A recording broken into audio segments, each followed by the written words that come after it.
କୋଷାଗୁମୁଡ଼ା ଅଞ୍ଚଳରେ ମହାଶିବରାତ୍ର ପାଳିତ। କୋଷାଗୁମୁଡ଼ା ବ୍ଲକର କୋଟାଗାଁ, କୋଡ଼ିଙ୍ଗା, ରାଜୋଡ଼ା, ଚିର୍ମା, ମୋଦେଗାଁ, ସାନଆମ୍ବଡ଼ା, ବରଗାଁ, ବଡ଼ଆମ୍ବଡ଼ା, ମାଳିଆଟି ଗାଁ, ବଜ୍ରଗଡ଼, ମୋତିଗାଁ, ଟେମରା, ସନ୍ତୋଷପୁର, ଚୁନାପାଣି, ଛେଳିପତର ସହ ସଦରରେ ଥିବା ଟଙ୍ଗ ମନ୍ଦିରରେ ଅନ୍ଧକାର ଉପରେ ଆଲୋକ ଏବଂ ଶକ୍ତିର ବିଜୟ ଉତ୍ସବ ମହାଶିବରାତ୍ର ପାଳିତ ହୋଇଯାଇଛି।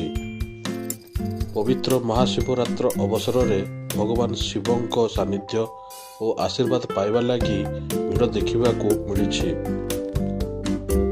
ସ୍ଥାନୀୟ